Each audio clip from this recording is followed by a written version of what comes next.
Le Nouvel Esprit Public, Philippe Meyer, bonjour.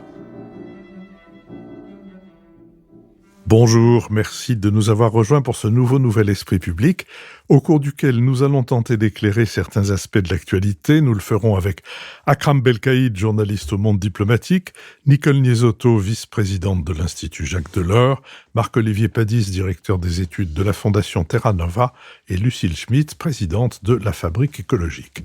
Nous sommes partenaires de l'hebdomadaire Le 1, dont le dernier numéro a pour titre « Mange-t-on mieux qu'avant ?» Et le grand entretien de ce numéro, c'est un grand entretien avec Stéphane Lebras, historien, est titré « Nous disposons de tout ce qu'il faut pour bien manger, mais... » Quelques informations sur les prochaines éditions de notre podcast. Dimanche prochain, le 8 mars, à une semaine des élections municipales de leur premier tour, nous mettrons en ligne un entretien sur l'histoire de Paris avec Alexandre Gady, historien de l'architecture et de l'urbanisme, déjà connu et déjà apprécié de nos auditeurs. C'est un entretien qui sera diffusé en 2 parties, la première dimanche prochain, comme je l'ai dit, et la seconde le mercredi suivant, le 11, à la place de notre Bada. Ce sera notre façon de nous intéresser aux élections municipales, avec un historien dont je ne crains pas de dire qu'il allie comme personne l'érudition et la jovialité. Et ce sera peut-être aussi notre façon de protester contre la platitude du débat municipal à Paris, et peut-être les auditeurs du reste de la France y trouveront-ils dans cette protestation un écho à leur propre déception. Le dimanche suivant, le 15 mars, notre enregistrement public aura lieu à l'école alsacienne et on peut déjà s'y inscrire. Et enfin, le vendredi 20 mars, à l'invitation du ministère des Affaires étrangères, nous enregistrerons notre émission au Quai d'Orsay dans le prestigieux salon de l'Horloge. 70 places sont mises à notre disposition, les inscriptions sont également ouvertes et les auditeurs intéressés auront à donner leur date et lieu de naissance et à présenter un document d'identité. Je redirai tout ça dimanche prochain. Cependant, comme j'imagine qu'il va y avoir nombre de candidats pour cet enregistrement au Quai de l'Horloge, autant que vous sachiez qu'on peut s'y inscrire tout de suite. Enfin, toutes nos émissions font l'objet d'un compte-rendu analytique ou un compendium auquel vous pouvez vous abonner gratuitement. Vous le recevrez dans votre boîte aux lettres de courriel chaque mercredi. Intéressons-nous justement aux élections municipales et demandons-nous si elles sont l'antichambre de 2027 ou si elles sont vraiment des élections locales. Elles vont se tenir du 15 au 22 mars. Il s'y mêlera des enjeux locaux et nationaux, mais peut-être d'autant plus que cette année, le vote se tient juste un an avant l'élection présidentielle, cas de figure qui ne s'est présenté qu'en 1965 et en 2001. Selon Aymeric Breillet, directeur de l'Observatoire de la vie politique de la Fondation Jean Jaurès, si LFI et le RN ont beaucoup à gagner de ces élections et chercheront à en faire un enjeu national, à l'inverse, le Parti socialiste et les Républicains essaieront avant tout de conserver les villes qu'ils détiennent pour montrer qu'il reste des partis qui comptent, qui ont une base locale solide et surtout qu'ils peuvent avoir une carte à jouer lors de la présidentielle. Alors que les regards se concentrent beaucoup sur les grandes villes, l'un des enjeux de ces élections devrait être le sort de nombre de moyennes et de petites municipalités qui pourraient basculer à l'extrême droite. Mais le Rassemblement national aborde les municipales avec l'onction des sondages nationaux, mais un ancrage local toujours fragile. Le parti de Jordan Bardella détient moins de 15 villes, dont une seule de plus de 100 000 habitants, mais officiellement, le Rassemblement national n'annonce pas d'objectifs chiffrés ni de villes visées. Au Havre, l'ancien Premier ministre Édouard Philippe, candidat à la présidentielle, avait d'abord lui-même lié son destin national à cette échéance locale. C'est un pari risqué. Si j'échouais à convaincre les Havrais, disait-il, je ne serais pas dans une bonne position pour espérer convaincre les Français. Il semble qu'il ait eu l'occasion, à travers quelques sondages, de revenir sur cette déclaration. Dans le camp présidentiel, en revanche, on semble déjà vouloir oublier ce scrutin avant même qu'il n'ait lieu, tant il s'annonce comme un révélateur de la faiblesse du macronisme à l'échelle locale. Selon un sondage Odoxa Mascaret, publié mardi pour Public Sénat et la presse régionale, 55% des Français souhaitent l'élection d'un autre maire, plutôt que la réélection de leur maire actuel. Cette aspiration au changement est motivée par des enjeux locaux. En premier lieu, 76% des sondés affirment qu'ils se prononceront en fonction d'enjeux spécifiques à leur commune, alors que 24% auront des enjeux nationaux en tête. Ce dernier score est en progression de 5 points par rapport au mois de novembre, preuve pour l'Institut de sondage que ces municipales premières élections convoquées après les législatives anticipées de juin 2024, dessineront la ligne de départ de la campagne pour l'élection présidentielle. C'est parmi les sympathisants de LFI, 28%, et du RN, 27%, que se trouve le plus d'électeurs qui choisiront leur maire avec l'Élysée en point de mire. Sur cette question, Lucille Schmid. Oui, merci Philippe. Ces élections, vous l'avez dit, se déroulent donc 1 an avant la présidentielle. Ça ne s'est produit que 2 fois dans l'histoire de la Ve République. Mais elles se déroulent aussi dans un climat d'extrême confusion politique où finalement Sébastien Lecornu navigue à la godille à l'Assemblée nationale, où on ne sait plus très bien où sont les étiquettes politiques, et on sait que l'ex-majorité présidentielle a changé de camp. Elle avait commencé plutôt au centre-gauche, elle est aujourd'hui assez clairement au centre-droit, voire à droite. Donc ça donne une espèce de confusion politique maximale, et du coup, ça rend encore plus difficile la lecture de ces municipales. Un deuxième élément qui me semble intéressant, c'est que on ne peut pas réaliser de sondage lors d'élections municipales, à l'exception des métropoles, des très grandes villes. On ne peut pas réaliser de sondage parce que dans les villes moyennes et a fortiori les communes de moins de 1000 habitants ou de 500 habitants, il n'y a pas l'échantillon, il n'y a pas les moyens pour mener ces sondages. Et ce qui est important donc, c'est que, quelles que soient les prévisions qui sont faites aujourd'hui, on risque d'être surpris par le résultat de ces élections, et notamment dans les villes moyennes, puisqu'aujourd'hui, je dirais, les facteurs de prévision sont essentiellement concentrés sur les métropoles, et notamment sur des métropoles où cela pourrait basculer, comme à Paris, où la droite pourrait l'emporter, où Rachida Dati pourrait battre Emmanuel Grégoire, dauphin contrarié d'Anne Hidalgo, et où à Marseille, Benoît Payan pourrait être en fait marginalisé, pourrait perdre face à une alliance entre l'extrême droite, qui est mieux placée que la candidate de la droite et qui s'allierait au 2e tour avec le Rassemblement national. On a aussi des éléments qui viennent sur le fait que les Verts, qui avaient réalisé un carton en 2020 lors du 2e tour des élections municipales, et il faut rappeler que ces élections municipales de 2020 se sont déroulées au moment de la pandémie et que leur 2e tour avait été repoussé de plusieurs semaines. On a beaucoup de journalistes politiques qui prédisent que les Verts vont perdre l'essentiel des villes qu'ils avaient gagnées en 2020, faute d'avoir trouvé le cœur de leurs électeurs, parce qu'ils ont mené des projets de rupture par rapport à ce à quoi on était habitué. Mais tout cela se fait quand même largement en doigt mouillé. Et comme vous l'avez rappelé, ces élections sont à la fois un mélange d'éléments nationaux, donc de grande confusion, et puis d'éléments locaux sur lesquels on n'a pas non plus de capacité à mesurer, au fond, la vie des électeurs. Donc ça donne une double confusion nationale et difficulté à mesurer ce qui va se passer dans les villes moyennes. Alors, moi, j'ai pas de pari à faire, mais ce qui me semble important, c'est de rappeler peut-être le rapport de force. Ça, c'est un 2e ou un 3e élément essentiel.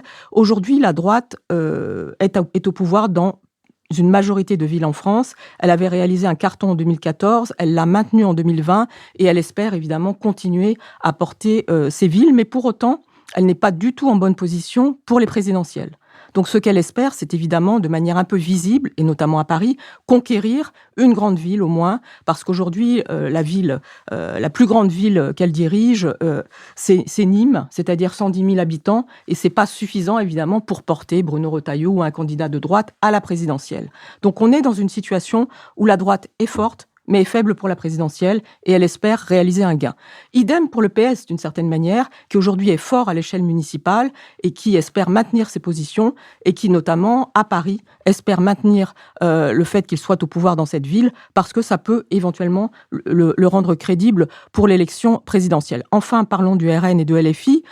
Aujourd'hui, le RN est très fort au niveau national, très faible au niveau municipal, mais ce qu'il espère, c'est non pas gagner beaucoup de villes, mais gagner beaucoup de conseillers municipaux pour pouvoir avoir la perspective de créer un groupe au Sénat, parce que je crois que ce qui est important, c'est de rappeler qu'en septembre 2026 aura lieu le renouvellement de la moitié du Sénat, et que ça permettra probablement au RN d'avoir un groupe, et que ça permettra sans doute à LFI, grâce à ce qu'il a gagné dans le cadre des élections municipales, c'est-à-dire souvent en faisant perdre les autres forces de gauche, ce qu'il aura gagné, ce sera des sénateurs, puisqu'aujourd'hui, il n'a pas de sénateurs du tout. Marc-Olivier Padis.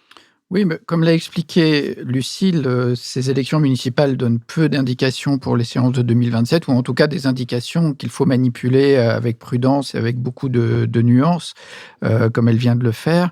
Donc, elle ne donne ni vraiment un vrai rapport de force, de l'échelle nationale, et elle ne met pas vraiment en exergue non plus les enjeux principaux, parce que les campagnes municipales se déroulent sur des enjeux essentiellement locaux.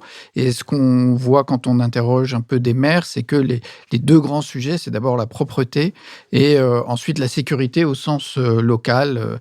Et donc parfois les inquiétudes aussi sur le backlash sur les initiatives écologiques au-delà même des villes gouvernées par des maires verts. Mais disons, l'ambiance générale, on voit bien, est un certain recul sur des engagements concernant la transition écologique. Cela dit, ça donne quand même, ces élections peuvent quand même donner une tendance, et elles donnent une coloration, je dirais, à la vie politique ou au débat politique national. Comme l'a rappelé Lucile, effectivement, on a un peu oublié qu'en 2014 et 2020, en fait, c'était la droite qui était sortie plutôt en tête de ces élections, mais de façon qui était restée un peu sous les radars, parce que pas de grandes villes symboliques dirigées par les Républicains. Donc on voit bien qu'il y a un effet de perspective qui est assez complexe.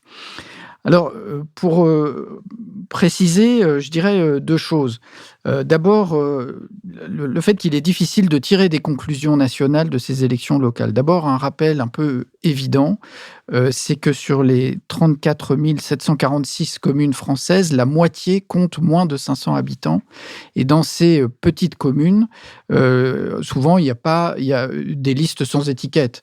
Et parfois même des listes uniques où on essaye de faire venir, de convaincre des habitants de venir participer au conseil municipal. Et d'ailleurs, il y a eu une modification de la loi pour cette année, avec la fin du panachage pour ces communes, ce qui est ressenti comme un recul démocratique pour des habitants des petites communes. Alors évidemment, dans l'analyse des résultats, là, c'est complètement invisible, et c'est logique parce que ces communes qui représentent la moitié des communes ne regroupent pourtant que 6% de la population française. Donc on ne peut pas dire que quoi que ce soit puisse être représentatif. Alors qu'à l'inverse, la moitié des Français vivent dans des communes de plus de 10 000 habitants, mais que ces communes de 10 000 habitants, parmi les maires, ne représentent que 3% des maires. Donc on voit bien l'espèce de déformation qu'il peut y avoir entre ces résultats municipaux et les résultats nationaux. À l'inverse donc de cette fragmentation communale, il y a aussi une extrême visibilité de quelques situations locales. Donc évidemment, Paris, Lyon, Marseille surdéterminent le commentaire en fonction de ce qui peut se passer dans ces villes-là.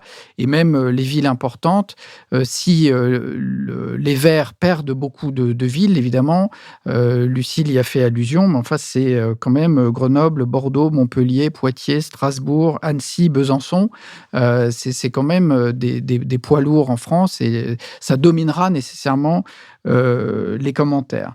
À l'inverse, le RN est toujours sous-estimé dans ces élections. Et quand on sort le chiffre national que fait le RN à ces élections, il est assez faible, mais ce n'est pas forcément la preuve que son implantation ou sa popularité est faible, y compris dans des petites communes. Alors, est-ce qu'ils auront une victoire symbolique ? C'est difficile à dire. Alors, il y aura quand même, deuxième point, des choses intéressantes à observer dans ces élections. D'abord, cette question de l'implantation locale. Lucile a déjà pointé ce paradoxe du décalage entre le fait qu'on a des partis de gouvernement anciens, c'est-à-dire les socialistes, les conservateurs, qui sont bien implantés localement, mais qui sont en difficulté à l'échelle nationale. Et à l'inverse, les partis qui sont dominants à l'échelle nationale ont une faible implantation. Renaissance et les macroniens, d'une façon générale, n'ont jamais réussi à s'implanter correctement. Et le RN, comme on l'a dit, donc il y a un décalage quand même très très fort, et une espèce de schizophrénie en fait politique.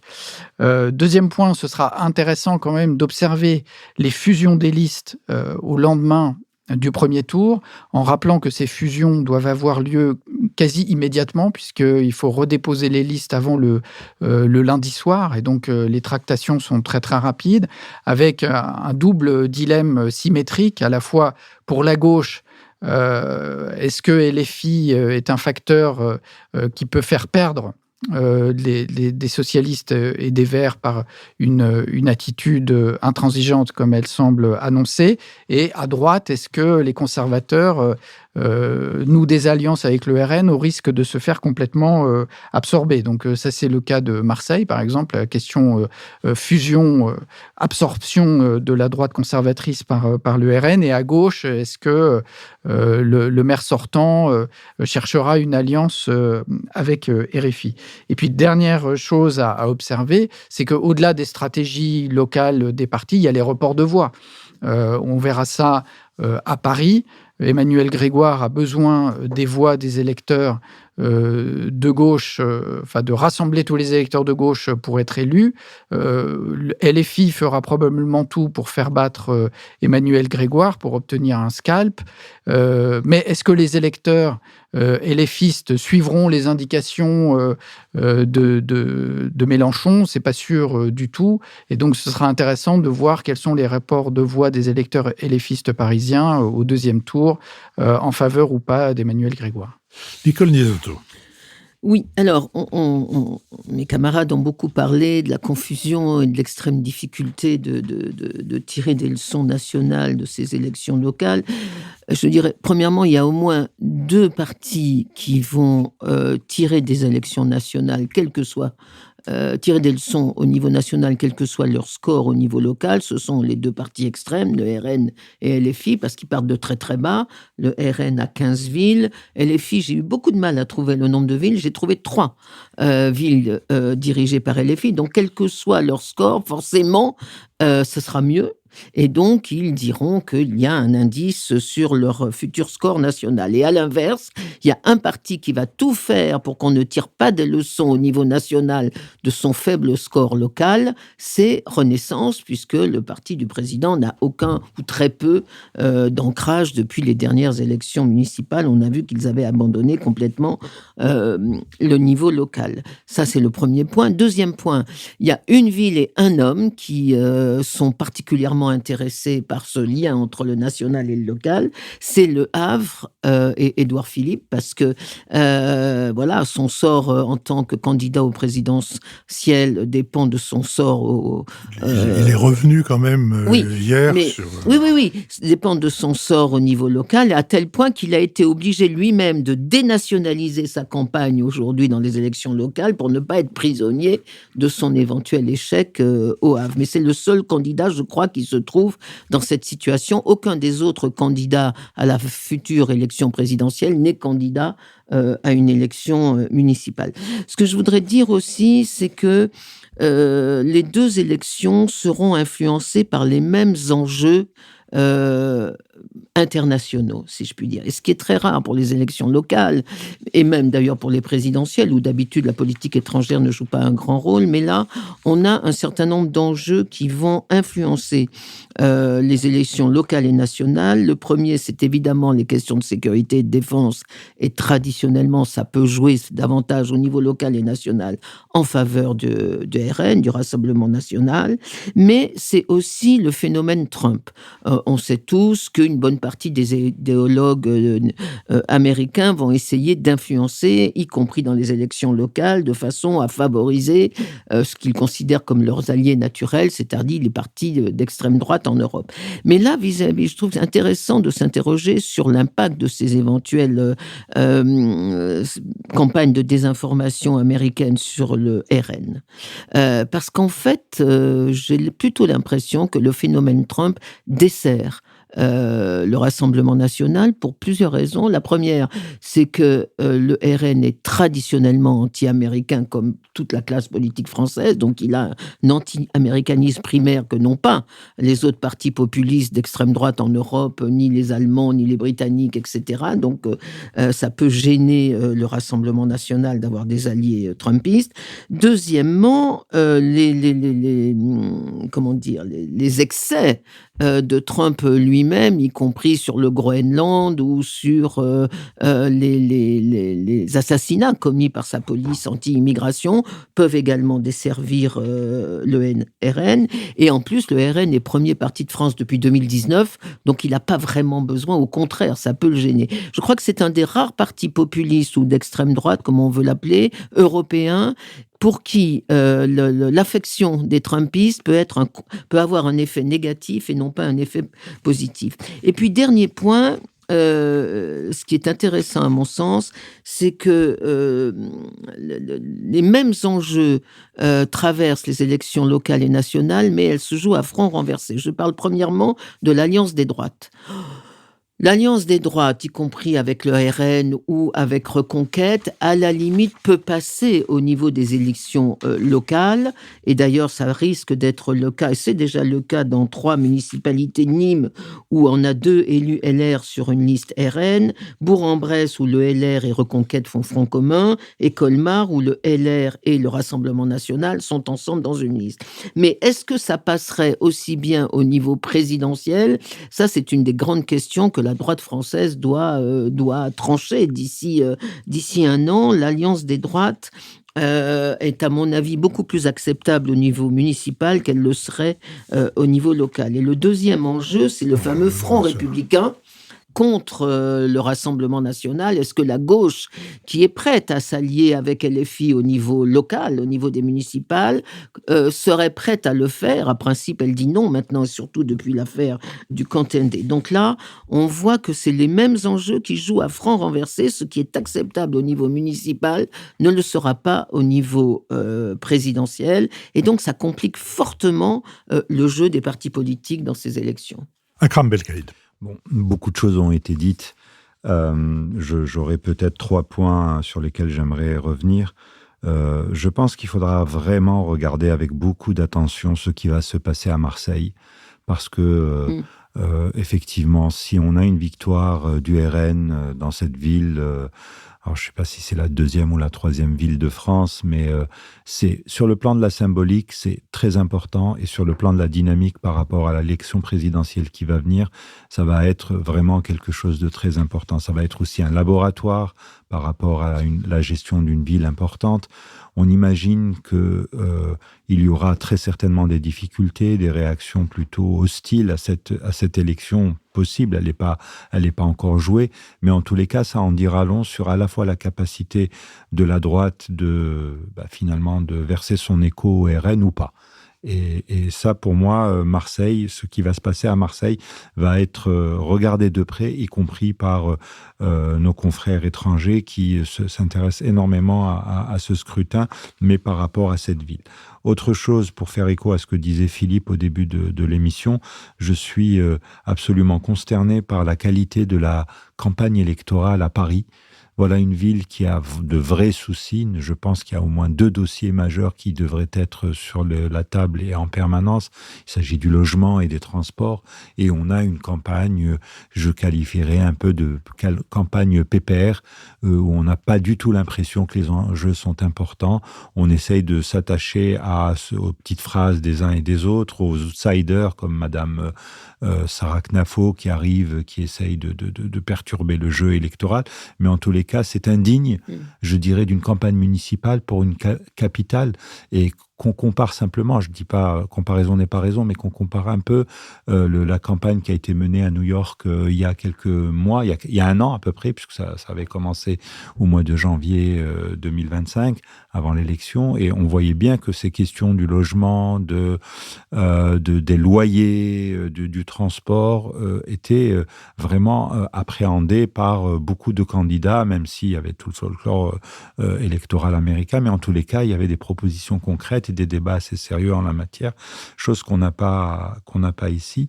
Et puis pour finir, je dirais qu'effectivement par rapport à, puisqu'on parle du lien avec la présidentielle, oui, ces élections municipales vont permettre peut-être aux uns et aux autres de tester leur position, c'est-à-dire que ce que Nicole vient d'évoquer, c'est-à-dire cette position, je dirais presque de matamore de la gauche ou de la dite gauche française par rapport à LFI, on ne les soutiendra plus, etc. Comment vont-ils réagir si ici, au lendemain du deuxième tour de la municipale, c'est la Bérésina. S'ils perdent des villes, notamment des villes moyennes, s'ils perdent un certain nombre de conseillers municipaux, là peut-être que ça va obliger les uns et les autres à corriger leur, je dirais, stratégie électorale par rapport à ce qui va se passer en l'année prochaine, où n'oublions pas, la présidentielle va arriver très vite. On va être en campagne dès le sortir de l'été. J'ajouterais à ce que vient de dire Akram sur les points qui ne figurent pas dans le débat municipal à Paris, la question de la dette, qui n'est pas la plus petite, le fait que 11 000 personnes quittent Paris chaque année, que les jeunes ne peuvent pas se loger et que les vieux s'en vont parce que le coût de la vie à Paris est devenu tel que même quand ils ont des retraites convenables, ils ne tiennent pas, que la question de la maîtrise du tourisme se pose. Il faut se souvenir de ce que les barbares détruisent et les touristes profanent, disait un penseur colombien. La question de la sécurité, évidemment, la question des critères d'attribution du logement social et notamment du fait que les professions qui sont utiles aux autres personnes, aux autres habitants d'une cité. Je pense aux puéricultrices, je pense aux infirmiers et aux infirmières, je pense aux policiers, n'ont pas d'attribution préférentielle et se retrouvent donc dans des municipalités suffisamment loin pour que, par exemple, en ce qui concerne les puéricultrices, puisque c'est le plus fort taux d'absentéisme, à peu près 1 sur 5 n'est pas là tous les jours, non pas parce que ce sont des paresseuses, mais parce que quand vous habitez à Creil et qu'il vous faut 1 heure ou 1 heure et demie de transport pour rejoindre la crèche que vous devez ouvrir à 7h30 du matin, si vous avez vous-même des enfants, il n'y a pas de crèche pour vous, parce que il faut que vous partiez à 5h du matin et qu'aucune crèche n'ouvre à 5h du matin. Donc, il faut que vous payiez une gardienne et du coup, vous essayez de tirer le plus possible sur les possibilités d'absentéisme. Bref, tout ça qui devrait être discuté, Lucille. Je voulais dire 2 petites choses. C'est reparler d'écologie parce que par rapport à l'indignité des campagnes, je pense qu'il y a quelque chose d'assez remarquable sur ces sujets-là. Parce que l'ensemble, en fait, des communes en France, et notamment des petites communes rurales, sont aujourd'hui frappées par la nécessité de l'adaptation au dérèglement écologique. Et à Paris, par exemple, un rapport, c'est pas une petite commune, mais à Paris, un rapport avait parlé de Paris à 50 degrés en montrant comment les îlots de chaleur concernent d'abord les quartiers populaires, comment aujourd'hui il y a des morts prématurées qui sont totalement identifiées et elles portent sur plusieurs centaines de personnes. Et donc, il y a eu ce rapport. La personne qui l'a réalisé, Alexandre Florentin, a fait un tour de France et il a été appelé par des maires qui ne sont ni de gauche ni écologistes pour discuter de ces sujets d'adaptation. Et ce sujet n'est absolument pas traité dans le cadre des municipales. Et on nous prédit un écolo-bashing. Et visiblement, la droite pense qu'elle va regagner pratiquement l'ensemble des villes entre guillemets, vertes. Donc il y a quelque chose aussi autour de cette grande absence de la réalité de l'aménagement du territoire, de la réalité du fait que les inégalités sociales et territoriales se conjuguent par rapport à l'écologie. Et donc ça, c'est aussi la marque du fait que chacun dans cette campagne essaye d'éviter les vrais sujets. Et puis la deuxième chose qui me semble importante, Philippe l'avait dit en introduction, c'est que l'envie de dégager les maires qui sont déjà là a progressé depuis la dernière campagne municipale d'environ 8-9 points d'après les sondages. Mais c'est intéressant parce que qu'est-ce que ça veut dire sur l'usure du pouvoir? En quoi est-ce que de jeunes maires, par exemple, dans des communes qui ne sont pas identifiées, mais par exemple dans des communes de la banlieue parisienne, pourraient l'emporter? Ça sera intéressant à regarder. Moi qui connais bien les Hauts-de-Seine, par exemple, j'observe qu'il y a des jeunes têtes de liste à la tête de projets municipaux de gauche et écologistes qui aujourd'hui se disent « Tiens, on va profiter de l'usure de personnalités qui sont là depuis à peu près 40 ou 45 ans ». Est-ce qu'il n'y a pas des choses qui vont apparaître qui seront en fait positives? On est en train de prédire une sorte de résultat déjà un petit peu sinistre avec du RN qui gagne, LFI qui fait la peau de la gauche. J'espère qu'il y aura aussi des choses positives qui peuvent se passer, sans doute, mais elles n'auront pas été décelées par les journalistes ni décelées par les sondages.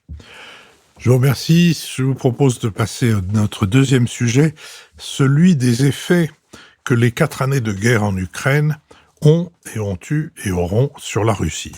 Après 4 ans de guerre en Ukraine, selon les évaluations concordantes des chercheurs et des services de renseignement occidentaux, on compte plus d'1,5 million de soldats russes hors de combat, morts, blessés, prisonniers ou disparus. Sur le terrain, d'après Deep State, collectif ukrainien de cartographie en source ouverte, la Russie a occupé en 2025 moins de 1% du pays. Cette analyse est corroborée par l'Institut pour l'étude de la guerre, et mi-février, le secrétaire général de l'OTAN, Mark Rutte, évoquait environ 65 000 soldats russes tués ou blessés en l'espace de 2 mois, qualifiant ces pertes de folles.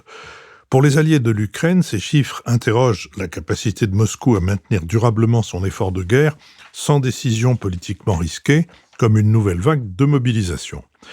D'autant plus que l'économie russe se dégrade, et si au cours des premières années de guerre, dopée par le complexe militaro-industriel, l'économie russe a enregistré des croissances supérieures à la moyenne européenne, aujourd'hui, les signaux virent au rouge.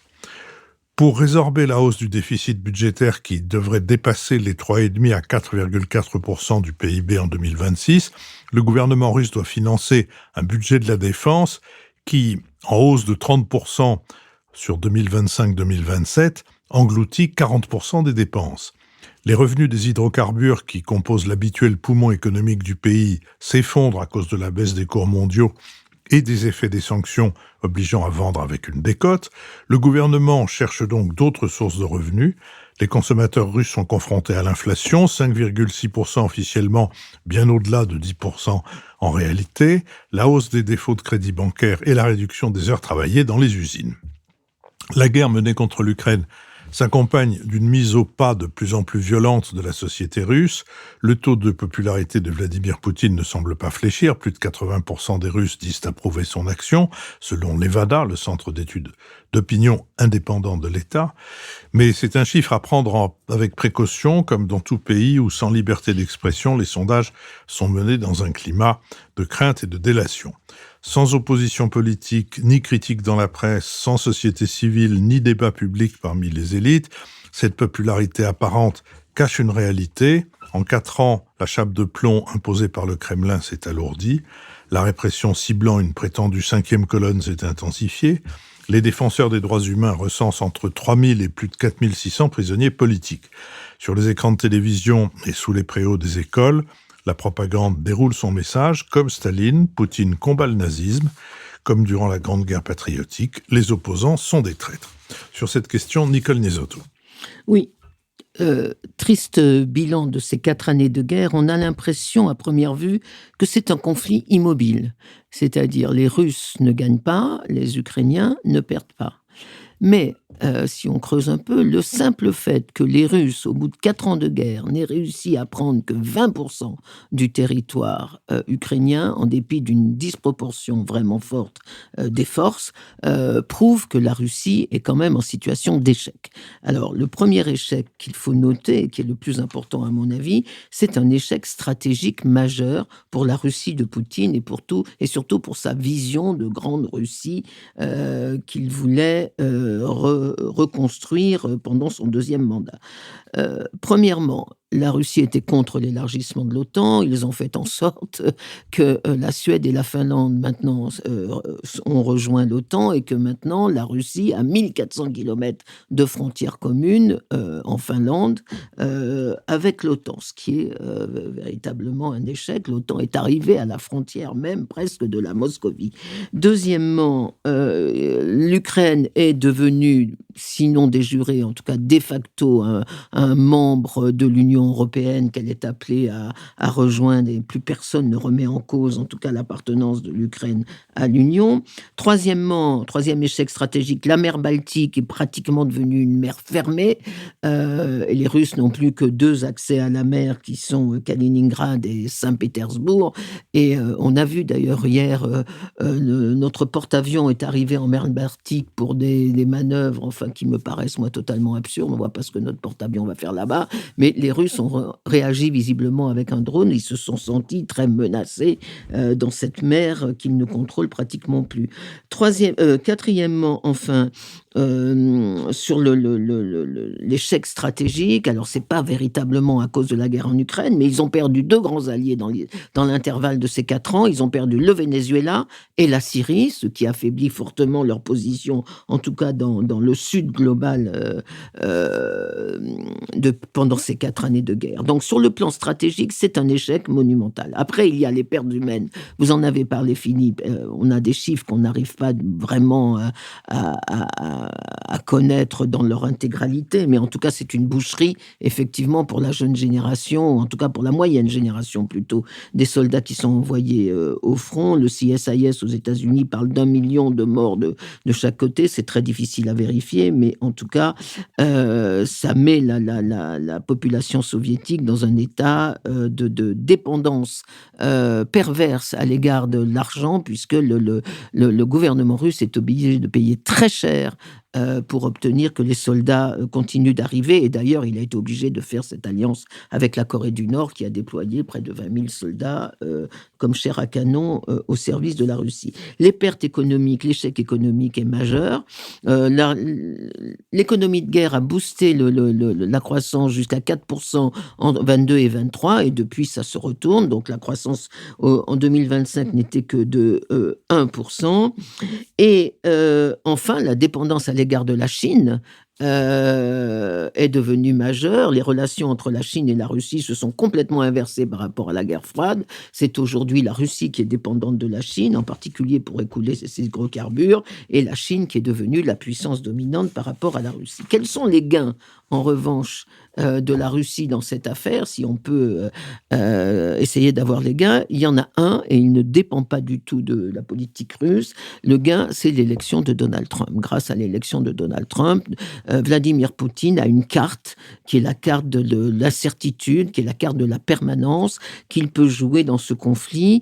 Et outre le fait qu'il ne gagne que 70 mètres de territoire par jour, il peut compter sur l'ambiguïté de Donald Trump pour geler et rendre ce conflit encore plus immobile qu'il ne l'a été maintenant.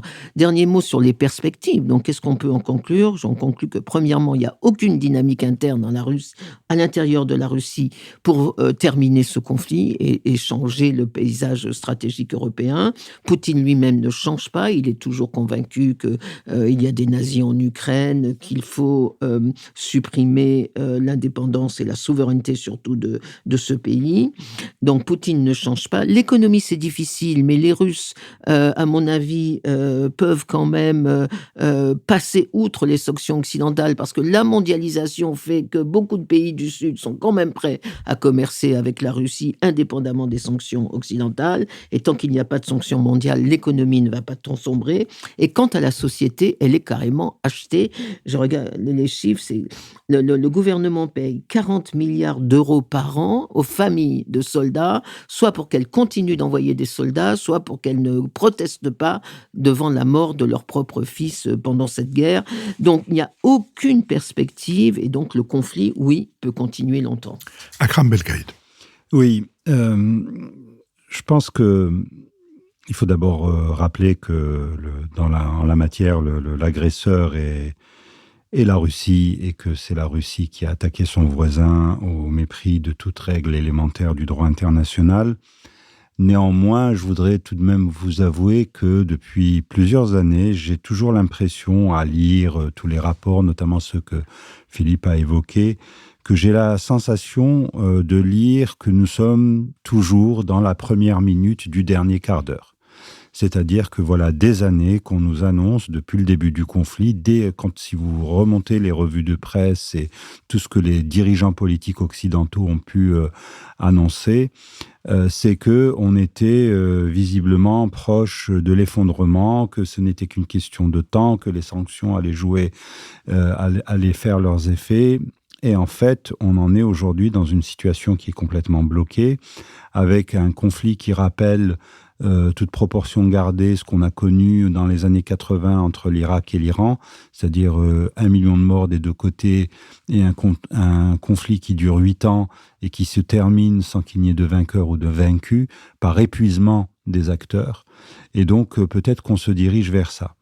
Simplement, moi, ce que je voudrais dire aussi, c'est que dans tout ça, il est important de relever effectivement toutes les difficultés auxquelles est confrontée la Russie, qui a perdu de la profondeur stratégique, mais qui demeure néanmoins assez populaire dans les pays de ce qu'on appelle le Grand Sud.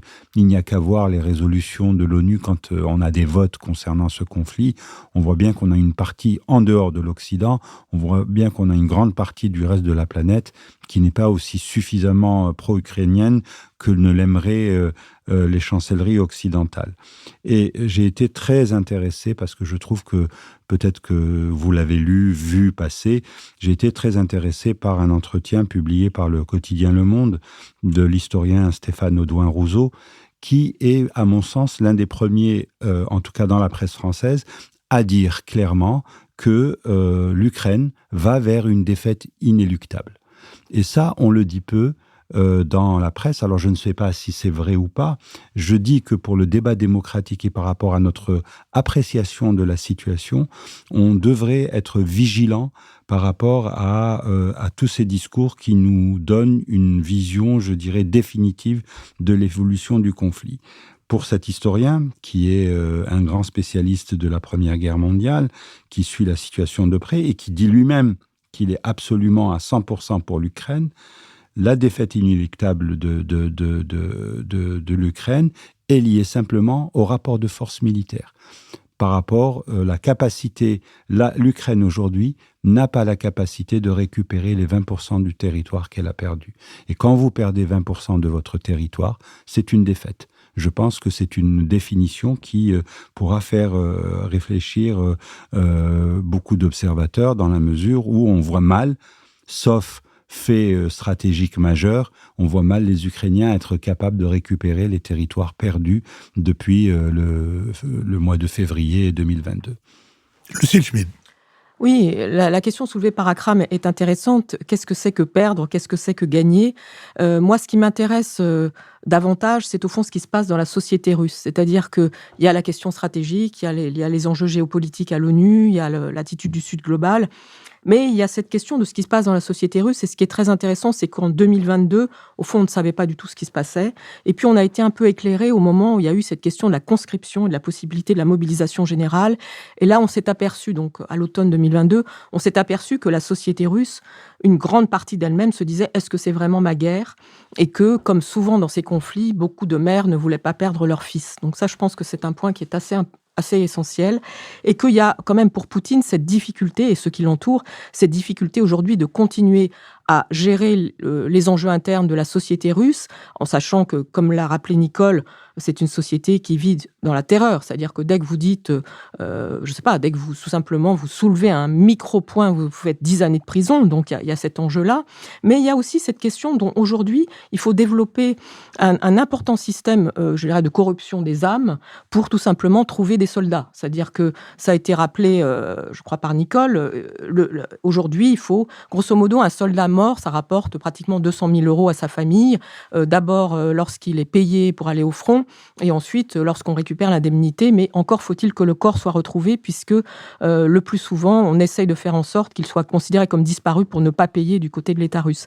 Ce qui est important, c'est autour de cette question de la corruption des âmes, ce qu'on observe et comment ça nous éclaire aussi sur cette société où des policiers vont arrêter de pauvres gars et ensuite se débrouiller pour faire une sorte de contrat pour qu'ils soient envoyés au front et récupérer une grande partie de l'argent qui aurait dû être versé au SDF, où des mariages blancs sont organisés avec des types qui relèvent de la psychiatrie parce que ça permettra d'en faire de la chair à canon et qu'ensuite l'épouse, qui n'aura que très peu connu son mari, puisse récupérer l'indemnité, qu'ensuite toute une série de débats et de procès sont menés tout simplement pour pouvoir, dans les familles, que ce soit le fils et non pas la belle-mère qui récupère l'argent lié à l'indemnité. Et donc, il y a toute cette question de l'argent du cercueil, cette expression qui a été développée en Russie et qui aujourd'hui explique comment on peut chaque mois trouver 35 000 personnes, 35 000 hommes, de plus en plus atteints par la psychiatrie, des chômeurs, des personnes qui n'ont pas d'avenir et qui se disent au fond, j'achète l'avenir de ma famille en allant au front, et au fond, cet argent du cercueil servira à organiser un destin, un avenir pour ma famille. Je trouve que c'est assez terrible et en même temps extrêmement instructif sur la façon dont cette société aujourd'hui n'a plus de destin commun.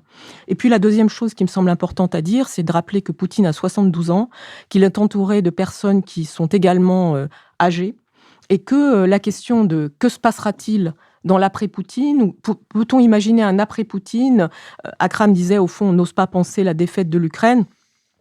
Est-ce qu'on ose aussi penser l'après-Poutine? C'est une deuxième question que je voudrais soulever, et on sait bien que ça ne sera pas la démocratie, mais est-ce qu'on peut imaginer que ce sera un après-Poutine plus soft? Est-ce qu'on peut imaginer que ce sera pire? On ne peut pas penser pire, en fait. Et par rapport à tout cela, est-ce qu'à un moment ou à un autre, cette société corrompue, qui n'aura plus d'hommes, où on fait appel aux mercenaires du Cameroun et d'Asie centrale pour venir abonder les rangs de l'armée russe, est-ce que la société russe, à un moment, va être reprise, y compris dans ces élites qui entourent Poutine, d'une sorte de réflexe de bon sens? Parce que sinon, ceux qui menacent malgré tout la Russie, dont je rappelle que par ailleurs, elle vit une attrition démographique totale, c'est une forme de disparition. Donc peut-être que l'Ukraine perdra du territoire, mais que se passera-t-il pour l'avenir de la Russie? Marc-Olivier Panis.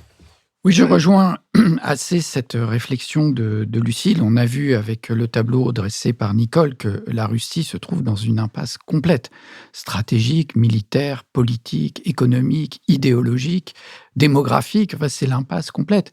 Et on pourrait en conclure que ce qui pourrait arriver de mieux pour les Russes, c'est de perdre cette guerre, de la perdre vite et de la perdre complètement.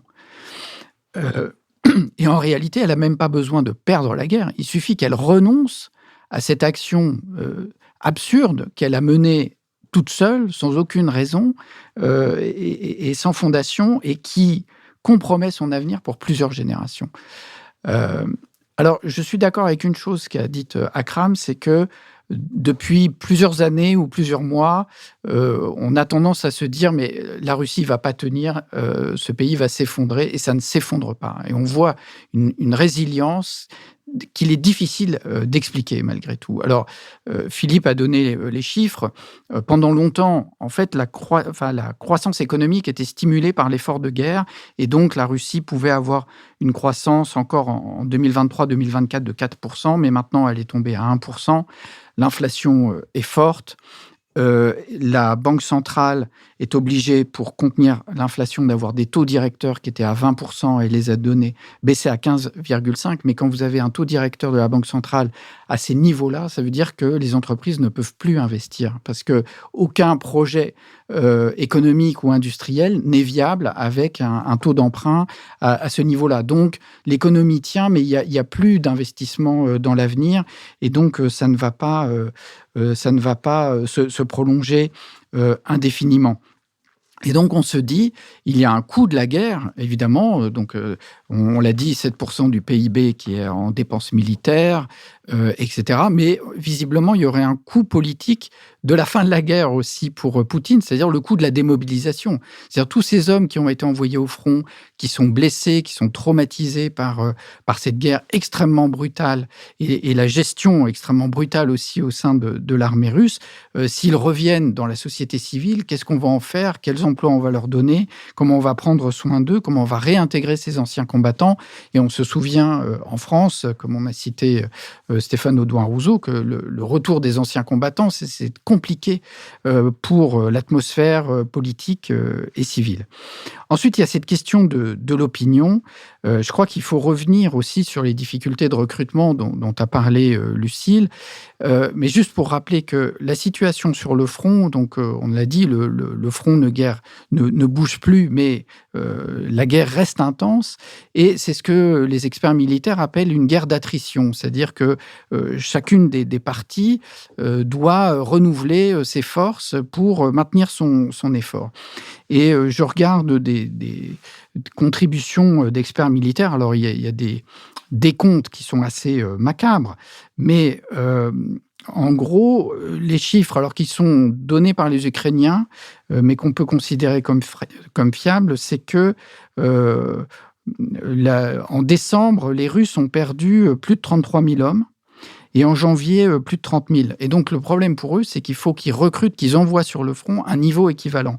Or, en décembre, ils ont réussi qu'à faire que 27 000 recrutements, et en janvier, 22 000. Ça veut dire que sur ces 2 derniers mois, il manque un quart des effectifs pour renouveler leurs forces sur le front. C'est-à-dire que jusqu'à présent, les Russes arrivaient à maintenir un effort militaire suffisant. Et là, le recrutement, à cause de toutes les raisons rappelées par Lucile, semble véritablement fléchir malgré les efforts qui ont été faits, financiers, le fait qu'on ramasse un peu n'importe qui, le fait qu'on va chercher des Camerounais, des Nord-Coréens, etc.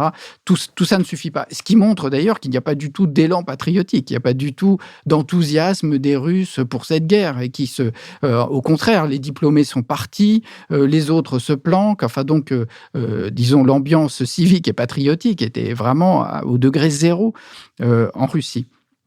Après, juste 2 mots pour dire, je suis un peu en désaccord avec Akram. D'abord sur le Sud global.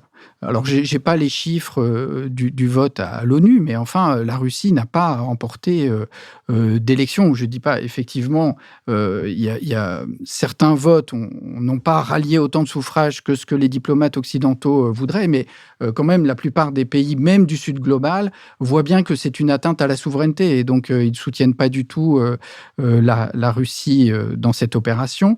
Et d'autre part, les 2 grands soutiens qui permettent à la Russie de contourner les sanctions occidentales, c'est l'Inde et la Chine. Mais alors, un allié comme la Chine, c'est vraiment la corde qui soutient le pendu. Parce que ces 2 pays, par exemple, achètent du pétrole russe, mais ils les achètent à prix cassé. Et donc, ils soutiennent absolument pas. Ils envoient du matériel technologique qui est utile pour l'industrie de l'armement, mais on ne peut pas dire qu'il y ait véritablement un soutien. Et en fait, ils s'accommodent très bien de l'affaiblissement de très longue durée de la Russie qui est en cours. Et puis, j'avais lu aussi cet entretien avec Stéphane Audouin-Rousseau. Moi, je suis pas du tout convaincu par cet argument sur le fait que l'Ukraine va perdre, parce que la société ukrainienne, à l'opposé de tout ce qu'on a dit sur la Russie, est mobilisée. Elle sait ce qu'elle fait, elle sait où elle va, elle a tranché son dilemme, savoir est-ce que c'est un pays qui tend vers la Russie ou vers l'Europe. Maintenant, la question ne se pose plus. L'unité culturelle et linguistique s'est faite.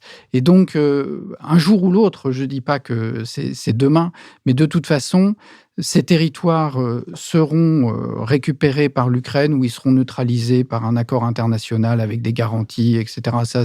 Ça, c'est possible. Mais à terme, la question de la souveraineté de l'Ukraine est résolue.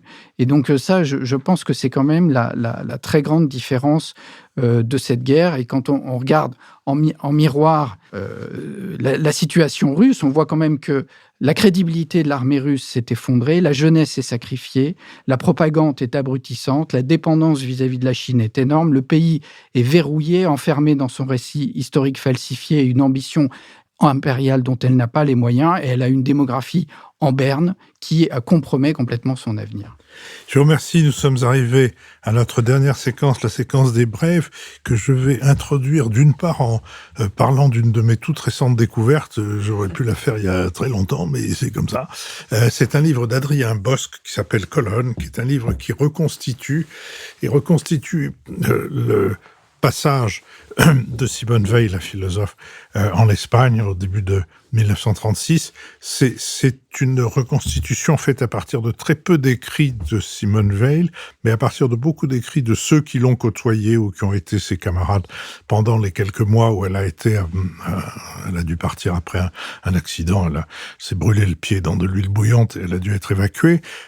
C'est aussi un récit reconstitué à partir d'une splendide lettre à Bernanos, que Bernanos a gardé sur lui toute sa vie. Il a gardé 2 lettres, la lettre d'un évêque et la lettre de Simone Weil, qui ne le connaissait pas, mais qui lui a écrit après avoir lu Les grands cimetières sous la lune. Et il faut se souvenir qu'à cette époque, Bernanos est un monarchiste d'Action française qui vient de renverser complètement ses premières croyances et après avoir cru qu'il devait soutenir Franco, s'est mis au contraire à piétiner l'inhumanité. C'est là où il écrit cette terrible phrase, pire que la férocité des brutes, il y a la férocité des lâches. Et c'est un petit livre qui est en poche, donc que tout un chacun peut facilement se procurer et qui m'a fait une très forte impression.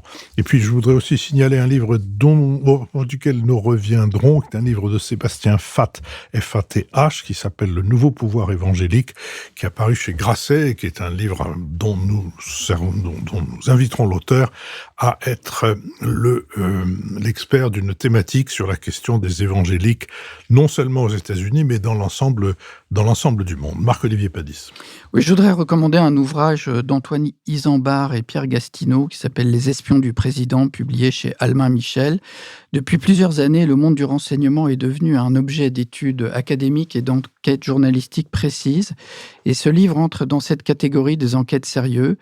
Il est écrit par 2 journalistes du site Intelligence Online qui est consacré au monde du renseignement. Et le point de départ de leur travail est l'intérêt particulier qu'a manifesté le président de la République, Emmanuel Macron, au domaine du renseignement, là où des présidents avant lui, comme François Mitterrand ou Jacques Chirac, y accordaient une faible attention, sauf quand il s'agissait de leur propre personne. Et on voit dans ce livre, comme les questions internationales sont très importantes, c'est à ça qu'est consacré l'essentiel du livre. On peut noter que Emmanuel Macron a augmenté le budget et les effectifs des services de renseignement de façon significative depuis son premier quinquennat. Alors, il y a beaucoup de sujets qui sont traités sur la guerre russe en Ukraine, qui ont été très mal anticipés par les services français. Et puis surtout, tous les revers africains, avec les 8 coups d'État qui, en Afrique centrale et dans la zone sahélienne, ont fait reculer l'influence française. Et puis toutes les questions du renseignement économique, qui est une priorité pour le président de la République. Et donc, c'est un récit vraiment intéressant qui permet de mieux comprendre la place que tient le renseignement dans la politique française. Pour ce qui est des informations sur le déclenchement de l'invasion en Ukraine, en réalité, les renseignements avaient plutôt bien travaillé. On se demande pourquoi, parce que personne ne les a crus. En tout cas, au niveau des décideurs. Akram Belkaïd. Je souhaite recommander une revue assez singulière, assez particulière, qui s'appelle Inflexion. C'est une revue de l'armée de terre qui est ouverte aux civils, qui est un thème de réflexion qui prend à chaque livraison un thème précis de réflexion. Cette fois-ci, c'est le thème du ralentir, le ralentissement.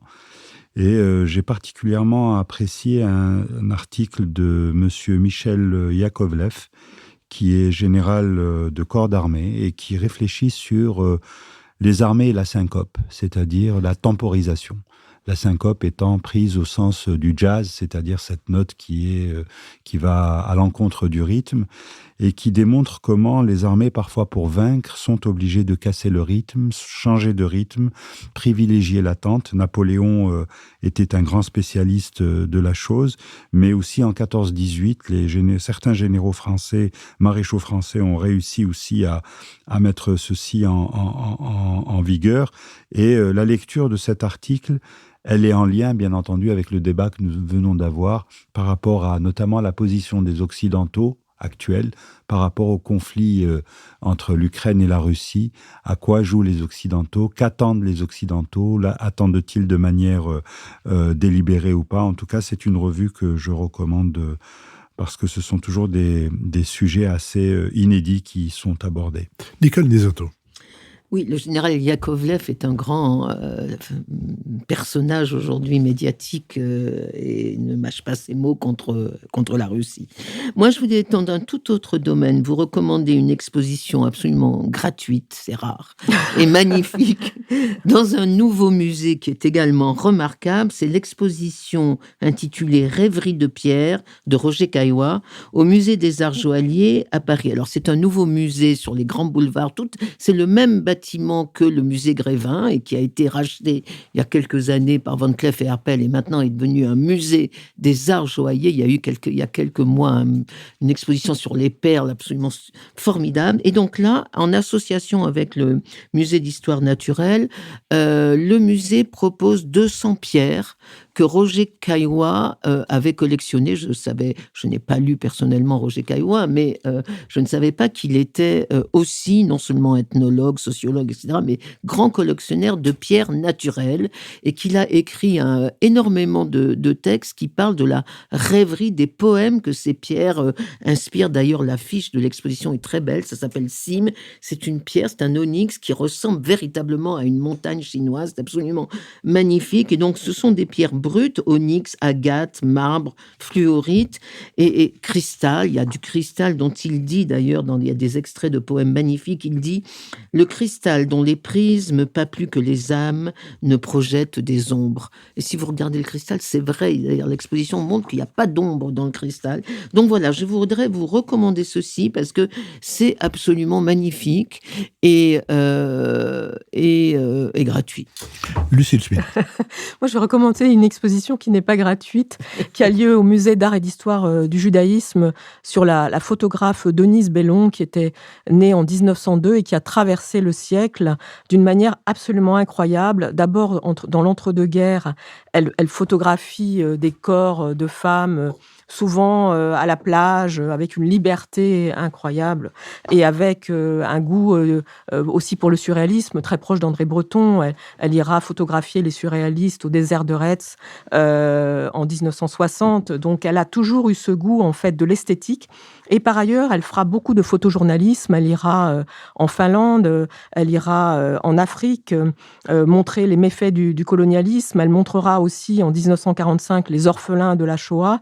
Et puis, sa photo presque la plus connue, c'est celle de la baignoire d'Henri Langlois, dans lequel c'est un photomontage. En fait, elle a entassé les bobines de films qui ont pu ainsi être sauvées pendant la Deuxième Guerre mondiale. C'est une photo ultra symbolique. Et Denise Bellon, par ailleurs mère de Yannick et de Lolé Bellon, je ne sais pas comment le dire, mais elle a toutes les facettes de la photographie. Il y a l'aspect esthétique, il y a l'aspect surréaliste, en photographiant, par exemple, cette table loup qui a été exposée à Beaubourg. Il y a ensuite le fait de devenir photographe de plateau avec sa fille. C'est une femme libre et c'est une femme qui parcourt le monde pour aussi montrer comme photographe sociale ce qu'est la destinée de ceux qui ont été justement ces orphelins avec la guerre, qui se retrouvent. Ces visages sont incroyables. C'est aussi la communauté juive de Djerba. Ce sont des facettes du monde qu'on a très envie d'avoir connues et qui aujourd'hui, hélas, n'existent plus que par la photographie. Merci à Sophie Jacquin avec qui cette émission a été préparée, à Benoît Carré qui va en assurer le compte-rendu analytique, le compendium, Nicolas Tourneau qui veille à notre site pendant qu'Olivier Magloire veille à ce qui touche aux plateformes de financement. Merci à Adrien Beccaria qui a enregistré cette conversation pour le studio L'Arrière-Boutique et à Julien Neuville qui produit le Nouvel Esprit Public pour Nouvelles Écoutes. Rendez-vous donc la semaine prochaine pour une émission thématique avec Alexandre Gady. Et je crois que j'ai oublié de dire que mercredi prochain, notre Bada sera consacré à un autre historien, un historien d'une économie particulière. Il n'y a pas beaucoup de concurrents. Et là, c'est l'économie de l'immobilier. Et c'est sur l'histoire de l'immobilier, l'histoire de la propriété en France que j'interrogerai mon invité, Patrice de Montcamp, qui est un spécialiste donc de cette histoire de la propriété. Merci et à bientôt.